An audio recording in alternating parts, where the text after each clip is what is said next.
Risa mau ngajakin Ojib jalan-jalan ke alam bebas. Nah, ini kan dia chef dong, tahu dong. Chef, mau bikin apa sih kita? Udah, pokoknya kita jalan dulu. Bikin apaan tapi? Bikin sesuatu yang langsung kita petik dari alam, masakan yang enak, seger, fresh. Sehat kan? Sehat pasti Oke, ya let's tuh. go. Asik. Chef, kita mau masak kok malah makanin bunga sih? Ini bisa dimakan. Bisa dimakan? Bisa. Apa namanya? Babadot. Babadot. Babadot, serius? Babadot, iya. Ayo cari lagi. Masih kurang? Kurang. Oh, masih ada? Kasih dong, banyak. Banyak sih tasnya. Ayo cari. Jip, Jip, Jip. Wih, Apaan sih nih? ini namanya, ini bunga bangke, tapi yang jenisnya iles-iles yang bisa dimakan. Kita cabut ya.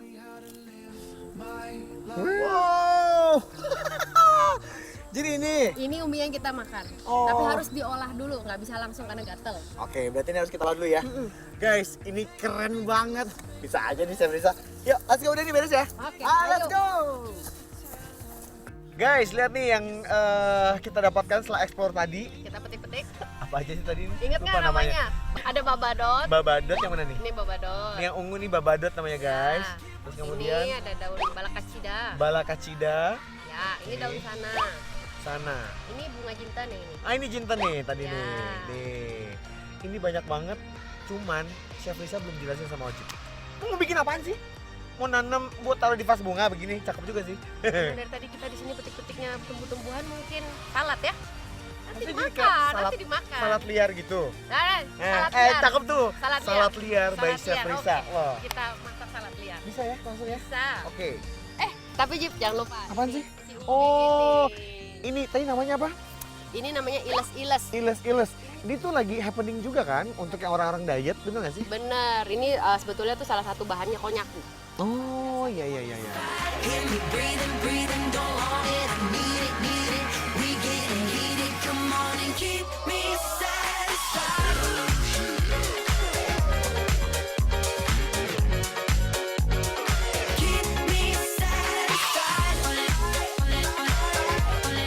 Guys, sekarang kita cobain salad liar ala Chef Risa. Kita cobain ya. Oke. Ini aku aduk-aduk dulu ya, boleh ya? Boleh diaduk dulu. Ini perdana. Dressingnya. Kok mukanya tegang gitu? Oh my God, Coba. Guys, jadi ini bener ya. Ada asemnya, terus kemudian si daunnya teksturnya memang seperti yang Ojib rasain. Seperti kita makan, daunnya memang sudah seperti direbus sebentar gitu. Memang jadi mateng. Dan aromanya begitu dikit keluar semua. Jadi enak banget. Cobain deh, dressingnya enak loh. Oke, coba ya. Ambilnya banyak. Seger ya? Beneran seger. Seger, niat pakai banget. Enaknya pakai banget. Dan sehatnya pakai banget. Sehat banget. Sehat, terus kita ngambilnya dari sini. Enak kan? Guys, tapi memang kalau kita bicara soal zaman sekarang ini healthy lifestyle kan jadi pilihan. Tapi kadang-kadang orang mau memulai mikirnya tuh udah mahal duluan ya kan, Chef? Nah, Dan mahal. juga kayaknya ribet banget, tapi ternyata nggak begitu. Kalau kita bisa manfaatkan yang ada di lingkungan sekitar kita, ini bisa jadi sangat-sangat murah dan asal kita pinter dan tahu bagaimana cara mengolahnya dengan baik. Ya, Chef Risa terima kasih banyak ilmunya. Udah, jangan kan udah sering masak, Enak. udah. Itu beneran Aja, enak. beneran enak. Beneran enak. Banget ini.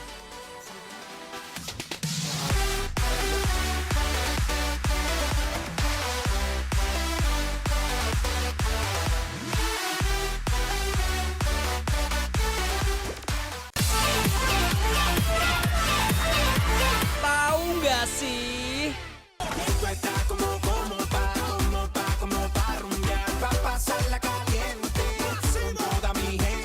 Tarik mas. Oh ya guys, tujuan Kak Ojib kali ini mau ajak kalian main-main ke pasar ya. Loh, Kak, yang bener aja. Masa udah dandan kece cuma diajak ke pasar? Simpen dulu cemberutnya ah. Pasar yang Kak Ojib maksud ini adalah jenis pasar-pasar wisata guys. Jadi di sini kalian bisa bebas tuh buat ngeceng sambil cuci mata. Plus berbelanja makanan atau pernak-pernik kesukaan kalian.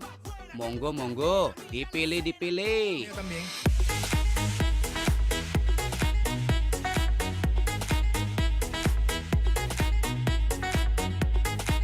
Ini loh guys, salah satu dari 3 pasar wisata yang ada di Provinsi Jawa Tengah yang lagi hits di lini masa, Pasar Karetan Mijen Semarang. Dengan mengusung tema Digital Destination and Nomadic Tourism, beberapa spot seperti hutan karet yang ada di pinggiran kota Semarang ini pun diubahnya menjadi tempat wisata yang kekinian. Udah tahu kan barometernya? Kalau kata kids zaman now sih, tempat wisata yang instagramable banget gitu loh guys. Namanya juga pasar wisata ya guys. Tentunya konsep awal pasar atau tempat di mana penjual dan pembeli bertemu masih menjadi patokan di lokasi wisata yang baru dibuka sejak akhir tahun lalu ini.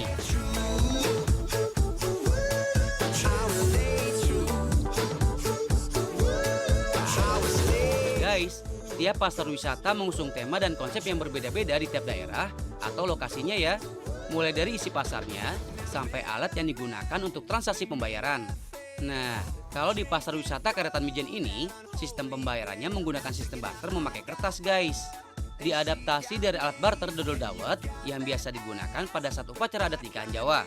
Pengunjung yang mau jajan di sini harus membayar belanjaan mereka dengan menggunakan replika kreweng yang udah diberi nominal angka ya guys. Mulai dari jualan jajanan tradisional khas Jawa Tengahan, makan besar, sampai ada beberapa tempat buat kamu seru-seruan di panggung hiburan.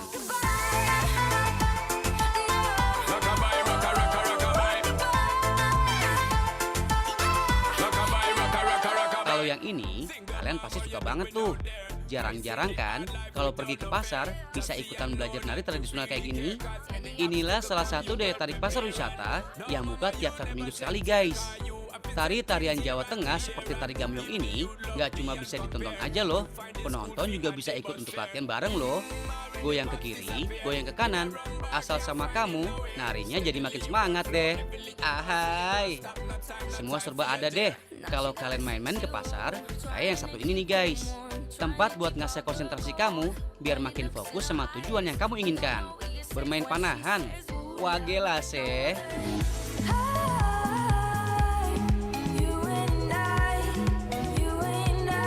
Bener-bener pasarnya muda-mudi yang pengen banget untuk nunjukin eksistensi lewat kegiatan positif ya. Eits, kalau udah masuk pasar, jangan lupa ya guys, jajanan pasar seperti es dawet yang manisnya ngalahin senyum kamu. Jenis makanan tradisional khas Jawa Tengah yang udah susah banget ditemui di zaman now juga bisa ditemui di sini. Gendar pecel dan gemblong bakar. Okidoki guys, karena jalan-jalan keliling pasar wisatanya udah puas, sekarang Kak Ojip mau tanya ke kamu nih. Tadi kan belanjanya pakai sistem barter. Nah, kalian sebenarnya tahu nggak sih apa itu barter? Namanya siapa? Alif. Alif. Sopa. Namanya siapa? Dena. Siapa? Dena. Dena. Tahu nggak sih apa itu barter? Tahu? Coba. Ilca. Barter itu misalnya kalau saya punya sayur, kamu punya ikan, tuker-tukeran. Saya mau beli tempe nih. Mau beli tempe? Tukar sama tahu. Tukar sama tahu. Ini Ya. saya penjualnya nih tempe. Ya. Mau beli apa? Tempe. Tukarnya Ya. pakai? Tahu. Nggak mau saya. Jadi kalau misalnya saya punya raket, Mas punya bola tenis, kita tukeran. Tukeran. Iya, sistem pertukaran apa ya? Apa Ca? Bantu Ca. Dia ketawa. Apa? Sistem pertukaran? Pasnya mau buat kikup. Mau buat kamu tuh. Iya. Tapi gara-gara jambul aku ya. Kan itu biasanya dipakai di zaman dulu itu ya. Kita punya teh, tapi nggak punya gula ya. Terus ke tetangga lah, kamu punya gula nggak? Ini saya barter teh, jadi nanti ngeteh bareng gitu ya. Oh, itu zaman Dulu. zaman dulu. Oh, orang dulu ya? Mm-mm. Iya, kelihatan deh mukanya. Bawa raketnya? Bawa, Bawa bolanya? bawa. Bawa. Bawa. Udah lengkap berarti ya? Udah lengkap. Butuh supporter? Boleh, boleh. Boleh, Oh, saya temenin. Iya, boleh, boleh. Lumayan dari supporter lama-lama kan hati saya bisa lengkap. Barter itu adalah pertukaran barang dengan barang. Sebelum ada uang, orang-orang mau membeli tidak bisa menggunakan uang sehingga dia punya inisiatif bagaimana dia akan membeli barang sehingga dia akan menukarkan barang dengan barang. Misalnya beras dengan daging. Nah, tetapi harga beras dan daging itu harus sama, tidak boleh kurang sehingga bisa bertukar dengan seimbang. Guys, evolusi alat pembayaran di dunia terus berkembang seiring perkembangan zaman dan teknologi ya. Pada era pramodern, sistem barter sangat dikenal banyak orang. Menyusul dengan penggunaan uang baik uang tunai maupun non tunai di era modern, sampai yang paling baru sih ada alat pembayaran berbasis e-money atau uang elektronik.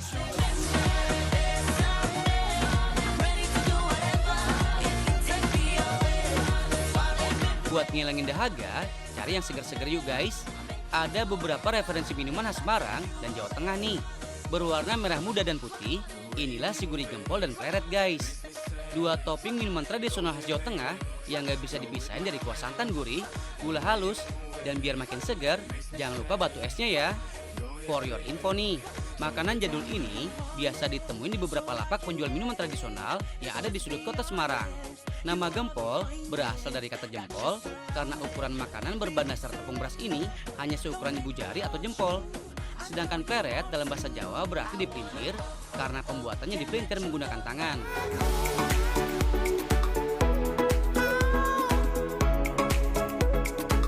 Yang satu ini beda ya guys, teksturnya agak kental, mirip dengan bubur. Namanya jamu jun.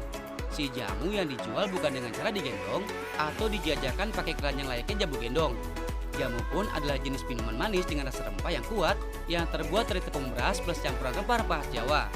Minuman khas Semarang ini terkenal banget khasiatnya guys untuk membantu menurunkan demam karena rempah-rempah yang terkandung di dalamnya mampu menghangatkan badan.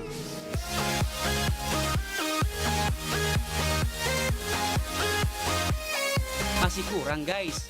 Nih, cobain es puter khas Semarang yang legendaris banget. Es pankuk. Es puter berbagai macam rasa yang udah melegenda sejak tahun 60-an dan sampai sekarang nggak bisa lepas dari pandangan penikmat kuliner manis dari kota lumpia ini guys. Pokoknya, jos deh. Tahu nggak sih guys, pankuk ini merupakan pancake versi Jawa. Hihihi. Secara bahan dasar untuk pembuatannya hampir sama. Tapi kalau pankuk dibuat dengan campuran santan kelapa, membuat rasanya makin gurih. Cocok banget kan kalau dicampur dengan manisnya es putar dan taburan roti tawar yang lumayan bikin kamu kenyang.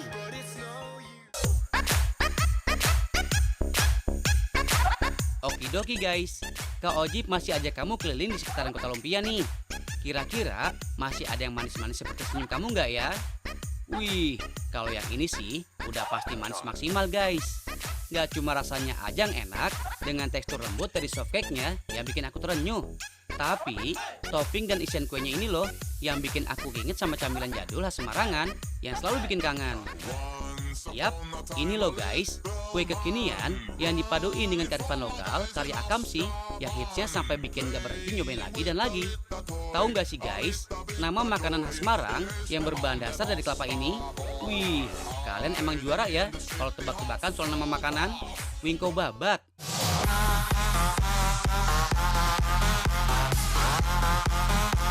Eits, jajanan jadul ini sekarang udah berevolusi jadi makanan kekinian yang tetap nggak ngilangin rasa aslinya meski udah digabung dengan bahan-bahan lapis seperti telur, tepung premix, dan juga kayu manis. Oh ya guys, dalam membuat adonan lapis biar adonannya super lembut, ada beberapa detail tahapan yang nggak boleh dilakukan sembarangan. Misalnya aja, dalam tahapan pencampuran margarin cair ke dalam adonan tepung premix yang udah dikocok dengan telur, agar tidak membuat tekstur kue lengket dalam cetakan saat di oven dan kuenya lembut. Tahu nggak sih guys, kue lapis legit atau bolu lapis ternyata merupakan makanan peninggalan zaman kolonial Belanda. Kue bernama asli spikuk ini ternyata masuk dalam daftar 14 kue nasional terlezat di dunia versi CNN. Wih, sebagai orang Indonesia, kita wajib bangga ya guys. Tahu nggak sih guys, sejak tahun 2015, perkembangan industri pastry atau camilan yang biasa dimakan sebagai teman minum teh dan kopi ini berkembang pesat seiring dengan tren topping bahan makanan impor yang dipadu-padankan dengan kue-kue atau jajanan manis asal Indonesia lainnya. Gak heran kan, kalau kue-kue atau jajanan manis yang dulu dianggap tidak begitu menarik karena kesannya yang jadul, di era digital seperti sekarang ini, dengan bantuan internet dan sosial media, kini jadi semakin laris di serbu penikmat kuliner di Indonesia. Mantap Sol ya! Kuliner Wingko babat kini tampilannya jadi semakin modern karena dimix dengan beberapa bahan makanan yang emang lagi tren guys. Jadi gak ketinggalan zaman dan tetap jadi kebanggaan wong Semarang kalau gini nih. Nah, ngomongin soal jajanan Wingko babat yang berbahan dasar kelapa, Kak Ojib sekarang mau nanya ke kalian nih guys. Menurut kalian, air kelapa dapat menyembuhkan berbagai macam penyakit? Itu mitos atau fakta sih? Namanya siapa? Namanya Furi. Furi. Iya. Dea. Dea, kamu? Yemima. Yemima, mitos atau fakta nih, Ma? Kalau kelapa hijau itu bisa menyembuhkan penyakit. Katanya sih gitu ya. Katanya gitu. Berarti kalau katanya itu masih mitos. Ya mitos orang Jawa. Oh, mitos orang Jawa. Fakta. Jadi fakta kalau kelapa hijau bisa menyembuhkan penyakit. Nggak semua penyakit sih. Soalnya kan semua tergantung dari tubuh kita sendiri. Iya.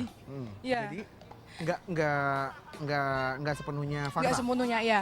Jadi ada setengah-setengah. Iya. Bisa mitos, bisa fakta. Iya. Biasanya menyembuhkan penyakit apa sih? Ya istilahnya untuk membersihkan racun-racun ya. Kalau orang Jawa bilangnya gitu, Oh gitu. sih. Buat bersihkan racun-racun. Kalau sakit hati bisa sembuh nggak pakai kelapa hijau? Enggak lah. Enggak ya? Yakin banget. Enggak lah. Karena waktu itu pernah ya sakit hati minum kelapa hijau. Enggak sembuh. Nggak sembuh. Jadi obatnya apa sih kalau sakit hati? Obatnya cari penggantinya. Mitos. Mitos. Iya. Jadi sebenarnya Sebenarnya cuman buat nyegerin badan aja sih. Cuman setahu aku dia tuh bisa buat ngeluarin racun dari tubuh. Tapi untuk menyembuhkan penyakit kayaknya enggak. oke. Susah move tuh penyakit kan? Penyakit. Nanti aku coba minum kelapa hijau yang banyak ya. Sekarang kita cek yuk sebenarnya mitos atau fakta sih kalau kelapa hijau bisa menyembuhkan penyakit. Pengen tahu? Kita lihat tuh jawabannya ini. Itu merupakan fakta karena air kelapa di samping mengandung elektrolit, natrium kalium yang dibutuhkan oleh tubuh, juga mengandung antioksidan yang bermanfaat untuk menghilangkan oksidan yang ada di tubuh kita. Oh ya guys, nggak cuma mampu menyembuhkan penyakit, ternyata air kelapa juga punya manfaat lain yaitu sebagai penakar racun loh. Jadi air kelapa itu ternyata juga ada antidotum. Antidotum itu diperlukan kalau tubuh kita keracunan. Memang tidak semua keracunan ya, terutama keracunan logam, metal itu bisa mengikat racun metal logam itu dengan air kelapa. Jadi bermanfaat sebagai antidotum pada beberapa keracunan tertentu.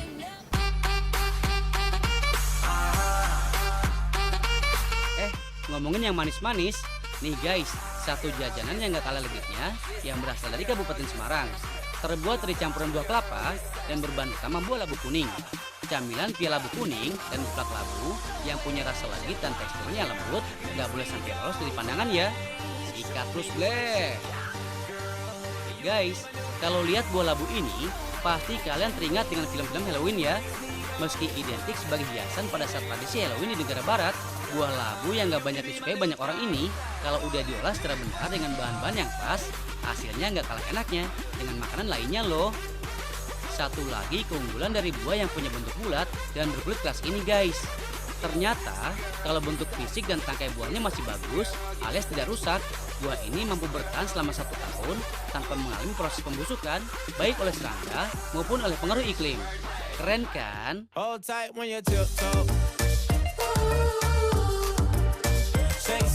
Guys, kenalin nih Pak Slamet yang sejak tahun 2002 telaten mengolah labu kuning sebagai salah satu jajanan yang menjadi ikon kuliner Kabupaten Semarang sampai sekarang. Melihat potensi panen labu kuning yang melimpah di daerah Getasan Kabupaten Semarang dan tidak begitu diminati oleh banyak orang untuk dijadikan makanan, akhirnya membuat Pak Slamet menggeluti usaha pengolahan jajanan berbahan dasar labu kuning ini guys. Mengubah rasa labu yang umumnya hambar menjadi jajanan yang manis ini butuh proses yang sangat lama loh guys. Hal ini dikarenakan buah labu kuning punya kandungan air sebanyak 90%. So, untuk dijadikan camilan atau jajanan perlu mengolahnya dengan campuran bahan seperti gula pasir dan kelapa dan dimasak dengan cara disangrai selama kurang lebih 6 jam. Kalau adonan labu kuning yang basah sudah berubah menjadi plastik seperti dodol, selanjutnya tinggal dicetak aja selagi panas yuk. Karena sifatnya plastis dan mudah mengeras saat dingin, proses cetak jajanan geplak manis ini harus dilakukan saat lagi hototnya ya guys. Sabar ya kak, ini memang seperti ujian. Karena kandungan gizinya, olahan dari labu kuning sangat baik dikonsumsi oleh anak-anak maupun orang tua.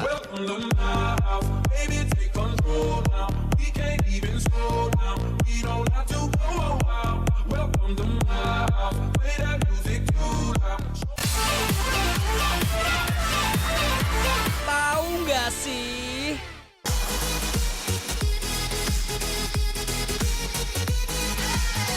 Kalau nggak mau nebelin muka buat ngabisin dessert-dessert yang manis dan lazis abis ini, it's okay. Ini loh yang lagi jadi favoritnya anak-anak Tanjung Pinang buat nyobain manisnya kehidupan. Maksudnya manisnya makanan penutup mulut yang beraneka ragam. Mulai dari Thai tea milk crepes-nya yang punya rasa sweet and milky kalau kata anak Old Jaksel. Terus soft cake dari ubi ungu yang limited edition banget.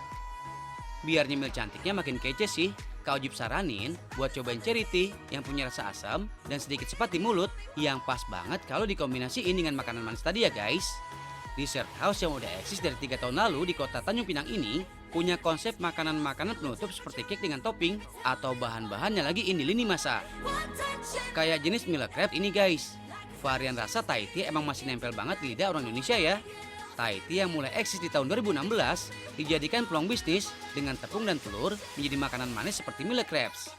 Tahu nggak sih guys, kenapa crepes yang berasal dari benua Eropa ini bisa renyah, tipis, bertekstur lembut-lembut sekaligus? Kuncinya ada di proses pembuatan adonan guys. Oh ya guys, kalian wajib tahu nih, kenapa diberi nama milk crepes? Umumnya terdiri dari 20 layer crepes yang tersusun rapi dengan lapisan whipped cream yang manis. Percaya atau enggak guys, ubi ungu dan jenis ubi kuning menjadi salah satu bahan makanan yang sangat langka di Kepulauan Riau. That's why, kalau nemu bahan yang satu ini, wajib banget buat diolah jadi makanan spesial. Karena buat ngedapetin bahan yang satu ini, juga butuh perjuangan loh. Ubi ungunya bakal kita modif jadi krim yang super lembut. Ubi ungu memiliki tekstur lembut dengan rasa yang manis. Gak cuma enak, ubi ungu punya kandungan nutrisi dan mineral yang baik untuk tubuh. Khususnya buat kalian yang mudah lapar nih guys. Dengan mengkonsumsi ubi ungu, kalian bakal lebih tahan lapar karena kandungan seratnya yang tinggi membuat kalian lebih tahan lapar.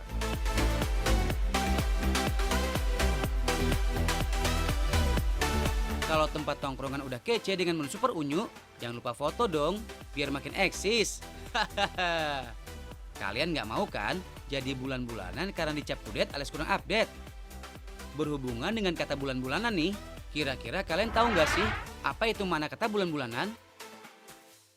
Aku mau bertanya soal istilah. Istilah nih ya, istilah. Banyak ya istilah ya? Istilahnya bunyinya adalah bulan-bulanan. Nah ya, bulan-bulanan. Tahu nggak sih artinya apa? Siapa dulu yang menjawab? Bulan-bulanan itu bukannya yang jadi olok-olokan gitu kan ya? Seseorang yang jadi Yang olok-olokan. diolok-olokan. Diolok-olok tuh maksudnya gimana sih? Jadi Diolok-olok kata-kata. air gitu. Obong, beda. Kalau dikocok arisan lagunya Inul. Arisan dikocok-kocok gitu, itu beda lagu. Dasar kebuaya buntung. Gimana? Dasar kebuaya buntung. Budaya. Lanjut, kita fokus. Orang yang dikata-katain. Dikata-katain apa sih? Negatif atau positif? Biasanya sih negatif. Negatif ya? Kalau diolok. Kasihan banget ya? Iya. Oke. Kayak dia. Coba kalau bulan-bulanan apa? Kalau versi kamu? Kalau versi saya, ya kayak apa sih? Diolok-olokin gitu, ngolok-ngolokin orang. Ngolok-ngolokin orang. Maksudnya yang ngata-ngatain orang kayak. Ngata-ngatain orang. Yang ngatainnya atau yang dikatainnya? Yang dikatain. Yang dikatainnya. Bulan-bulanan, bulan Januari, Februari, Maret, April, Mei, Juni, Juli, Agustus, September, Oktober, November, Desember. Itulah nama bulan-bulan gitu ya. Bener nggak salah. Bulan-bulanan apa? Januari sampai Desember. Yang dibully. Yang bahasa keren sekarang yang dibully. Capcus. Jadi orang yang dibully. Orang yang dibully. Oke. Namanya jadi bulan-bulanan. Bulan-bulanan. Dibully itu gimana sih definisinya? Kamu tuh Gua ya buntung. Nah, yang tadi ya. Iya bener-bener. Berarti kamu tadi bully aku. Berarti aku yang jadi bulan-bulanan. Aku. Kan kamu yang ngatain aku tadi. Oh iya. Dasar kebu gimana tadi? Dasar kebuaya buntung tuh. Berarti aku yang di Bully. aku yang jadi Bulan-bulanan. gitu ya. Enak ya udah ada contohnya ya. Ada istilah bulan-bulanan. Nah, tahu nggak sih artinya apa sih? Bulan-bulanan. Kejar-kejar masa. Kenapa? Kejar masa. Dikejar-kejar masa. Jambret. Jambret. Jadi bulan-bulanan Iya, warga kan jadi bulan-bulanan warga. disikat. Oh itu jambret. Iya. Oke, bulan-bulanan itu apa sih? Geng motor. Kamu kan dikejar-kejar juga di bulan-bulanan warga. Kalau geng motornya negatif kelakuannya gitu ya. Oke. Ini pertanyaannya jawabannya profesi semua nih guys. pertanyaannya adalah istilah bulan-bulanan tuh artinya apa gitu? Apa ya? Tadi langsung ngasih contoh bulan-bulanan. Ya, Apa? bulan-bulanan temennya matahari, mataharian. Bulan-bulan, matahari. Oh, ada matahari, Ya, mataharian. Ya, ada bulan, ada bulan-bulanan. Berarti Ada teman-temannya bintang, bulan. Ya, Kalau ada bintang? bintang-bintangan. Oh, ya bener. Bintang-bintangan. Ya. Biasanya sih kalau bulan-bulanan cewek sering bulan-bulanan. Oh, datang bulan-bulanan. Oh iya bener. Datang bulan-bulanan. Datang bulan-bulanan. Oh iya. Yang suka marah-marah tiba-tiba, Tiba-tiba, terus jerawatan. tiba-tiba kayak Begitu ngambek. ngambek, Ya yang kan? lahirnya PMS kan gitu. Oh itu bulan-bulanan. Bulan-bulanan. Oke. Sama-sama jawabannya kayak ini. Yang mana? Yang ini. Sama kayak Yang cewek. ini, Ya. yang peserta kedua nih ya. Ya. Apa tadi jawabannya? Bulan-bulanan cewek identiknya. Bulan-bulanan identik dengan cewek. Iya, gitu. Guys, Yang pusing. sekarang saya bingung mau nanya apa lagi. Pusing nggak? Enggak sih. Nggak, pusing nggak? Pusing. Pusing. Ah, ini mah hal biasa. Hal biasa ya. Saya nggak kuat. Saya lama sama kamera aja aku. Istilah bulan-bulanan di dalam bahasa Indonesia itu memiliki dua arti ya. Yang pertama adalah bulan-bulanan yang artinya menyerupai atau mirip dengan bentuk bulan, benda luar angkasa. Bisa jadi dia berupa mainan begitu. Sementara bulan-bulanan yang kedua, istilah yang kedua ini bisa bermakna atau berarti olokan, sasaran, incaran, korban begitu. Dari yang lagi tren sekarang bullying ya. Nah, kata atau istilah bulan-bulanan itu sendiri bisa menggantikan istilah korban bullying begitu.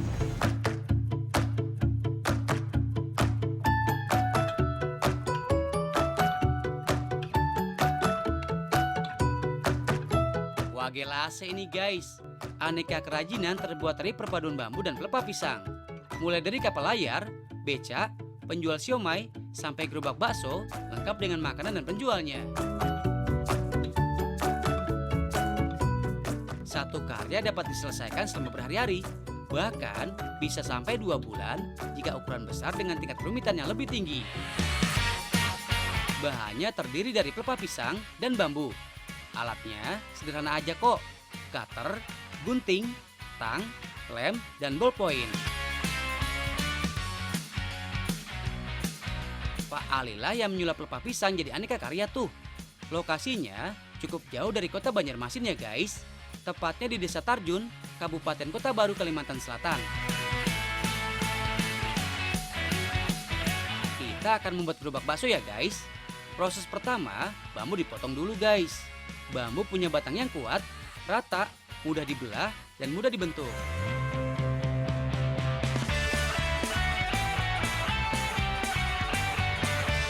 Pelepah pisang juga nggak bisa langsung digunakan guys. Sebelumnya harus dikeringkan dulu. Karena sebagai bahan organik, material ini mudah menyerap air, rentan dengan hama dan serangga. So, perlu proses pengeringan supaya awet.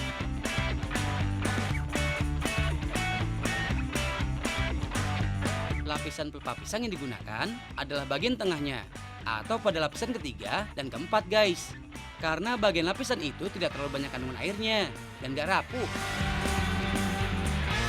For your info nih guys, setiap tahunnya Indonesia memproduksi pisang sampai 6 juta ton. Nah, pelepah pisang jadi limbah yang gak terpakai setelah pisang berbuah. Nah, dengan membuat karya dari pelepah pisang seperti ini, tentunya jadi memberikan nilai manfaat yang lebih deh.